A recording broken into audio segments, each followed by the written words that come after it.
Howdy folks, Randy down here in Mississippi. Today we got us a pool filter down here, and this thing's got 300 pounds of sand in this bad boy. Sand inside in the pool. We're dealing with an indoor pool, got sand all in the bottom of it.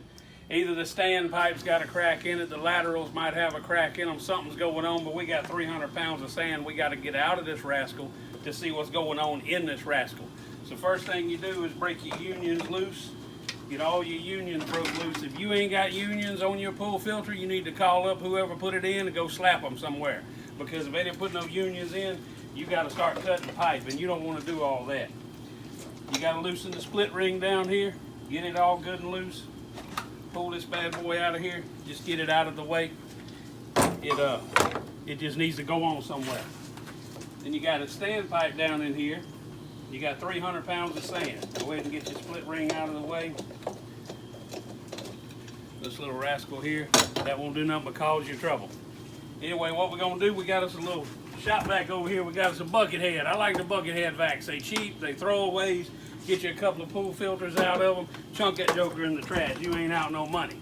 But anyway, we're gonna get started here. We'll get back with you in a few minutes after we get some of this sand sucked out of here and see what's going on.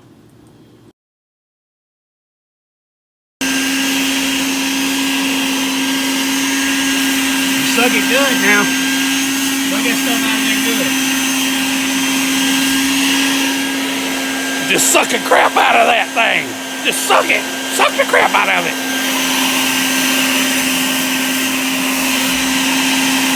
Alright, got all the sand out of there.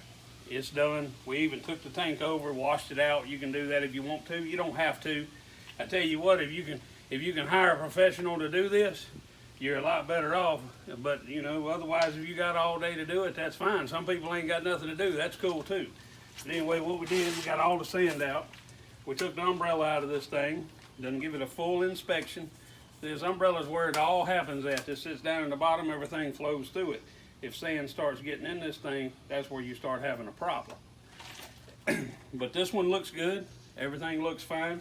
The way this deal works is these just flip up. When you reach down in there, you can just flip them up. You can also unscrew them individually and replace them if you need to. That's not a big deal either way. But I'm gonna be honest with you, if you have to replace anything on this thing, just replace the whole thing. It's not that expensive of a part. Now once you get it down there, you see it slips right in.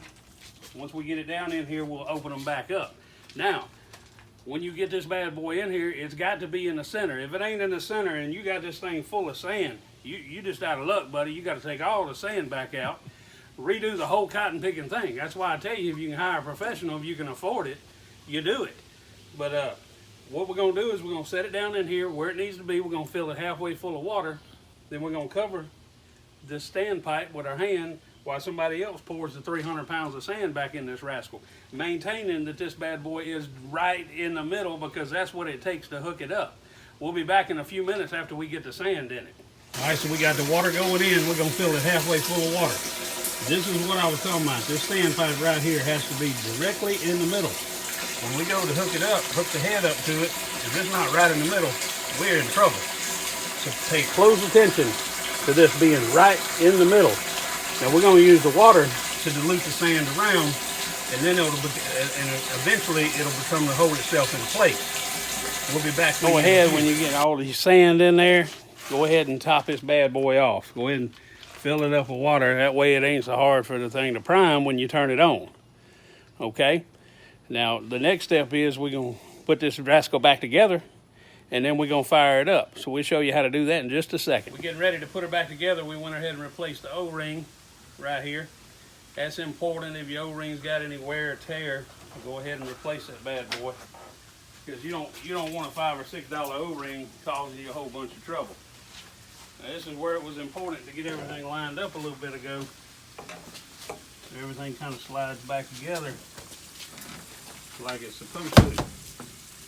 And once you get it all back together, flip your split ring up around everything, and this can be a little tough. This can be a little frustrating. Anyway, you just tighten that up. That's what makes you a good seal right there. Put all your unions back on, which if you ain't got the unions, you should have done called somebody and been fussing at them, because that means you've been cutting pipe. All right, well, we're gonna get all this put back together and get this bad boy fired up. We'll be right back at you.